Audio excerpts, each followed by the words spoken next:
അപ്പൊ നമ്മള് ഇത് വെക്കാൻ വേണ്ടി പോവാണ്. എവിടെ പോണേ ഇത് വെക്കാനായിട്ട്?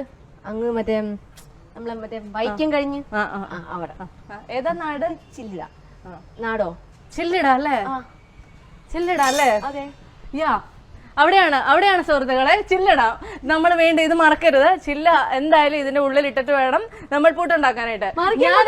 ഞാൻ കുറച്ച് വെള്ളത്തില്, എന്റെ അമ്മ പിന്നെ എന്നോട് പറഞ്ഞിട്ടുണ്ട് വെള്ളത്തില് കുറച്ച് തേങ്ങ ഇട്ട് തിളപ്പിച്ചു കഴിഞ്ഞാല് തേങ്ങയുടെ കൂടെ ടേസ്റ്റ് മൊത്തത്തിൽ പുട്ടിന് വരുമെന്ന്.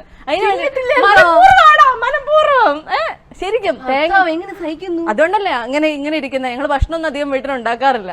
അതുകൊണ്ടാ ഞാൻ ഇങ്ങനെ ഇരിക്കുന്നത്. അങ്ങനെ പെട്ടെന്നുണ്ടാക്കി ഞാൻ ഉണ്ടാക്കാൻ പോവാ. അപ്പൊ ഞാൻ തേങ്ങ ഇടാൻ പോണു സുഹൃത്തുക്കളെ.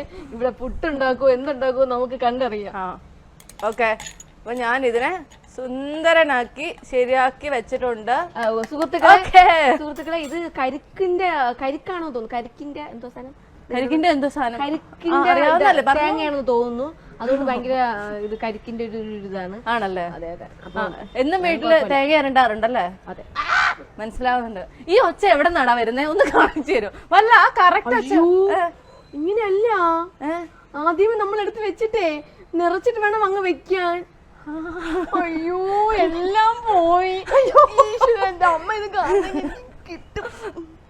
അയ്യോ ശരിയാണ്. സത്യമായിട്ട് ഇത് നിങ്ങളിപ്പോ പെട്ടെന്ന് വിചാരിക്കും ഞാൻ പ്ലാൻ ചെയ്ത്. അയ്യോ എന്റെ ദൈവം, ഇതെങ്ങനെ ഓഫായി? അതായത് നിങ്ങൾക്കൊരു കാര്യം ഞാൻ പറയട്ടെ. അതായത് നമ്മള് ഇതിനിടയിൽ ഇങ്ങനെ പല പ്രശ്നങ്ങൾ സംഭവിക്കും. നമ്മൾക്ക് പലതരത്തിലുള്ള ടെൻഷനുകൾ ഉണ്ടാവും. അപ്പൊ ചിലപ്പോ സ്റ്റൗ ഒക്കെ ഓഫായെന്നൊക്കെ ഇരിക്കും. ഒന്നുകൊണ്ട് പേടിക്കണ്ട. സംസാരിക്കാൻ പാടില്ല. ഈ സംസാരത്തിന്റെ ഇടയിലാണ് ഇങ്ങനെ ആയിപ്പോയത്. അപ്പൊ എന്ത് ചെയ്യണം? നമ്മൾ ഇതിനെ എടുക്കുക, ഇങ്ങനെ മാറ്റി വെക്കുക, വീണ്ടും കത്തിക്കുക. ഒന്നുകൊണ്ട് പേടിക്കണ്ട, വീണ്ടും കത്തിക്കുക. ഓക്കെ, ഒന്നുകൊണ്ട് പേടിക്കണ്ട, വീണ്ടും കത്തിച്ചു. ഞാൻ ഇപ്പൊ ഉണ്ടാക്കി പൊളിക്കും. ഞാൻ ഇപ്പൊ ഇവിടെ ഉണ്ടാക്കി പൊളിക്കും. അപ്പൊ നമ്മൾ എന്ത് ചെയ്യും? വീണ്ടും നമ്മൾ തേങ്ങ ഇടുന്നു. ശരിക്കും പറഞ്ഞ ഇങ്ങനെയൊന്നും അല്ലായിരുന്നു കേട്ടോ. അറിയില്ല. അതാണ് ചിലപ്പോ തേജസ് പുട്ടുപൊടിയുടെ പ്രത്യേകത. എങ്ങനെ ഉണ്ടാക്കിയാലും അടിപൊളി പുട്ടായിട്ട് പുറത്തു വരും. ഓക്കെ, ഇത് എന്താ പറയാ, ചില പ്രത്യേക സാഹചര്യങ്ങളിൽ നമുക്ക് ഇങ്ങനെയൊക്കെ സംഭവിക്കും. അതെ, എനിക്ക് ഇങ്ങനെയൊക്കെ ഇതൊരു കോമ്പറ്റീഷൻ നൈറ്റ് ആണ് കേട്ടാ. ചില പ്രത്യേക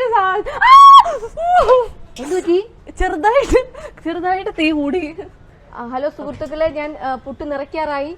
ഉടൻ തന്നെ ആവിയില് എന്നോട് ക്ഷമിക്കണം സുഹൃത്തുക്കളെ. കുറച്ചു മുമ്പ് എന്താ പറഞ്ഞു? എന്നോട് ക്ഷമിക്കണം സുഹൃത്തുക്കളെ. അത് ആദ്യമായിട്ട് പുട്ടുണ്ടാക്കുമ്പോ ഇങ്ങനെ പലതും സംഭവിക്കും. ഞാൻ പണ്ടുണ്ടാക്കിയേക്കുന്നത് കോൺ പുട്ടായിരുന്നു. കോൺ പുട്ട്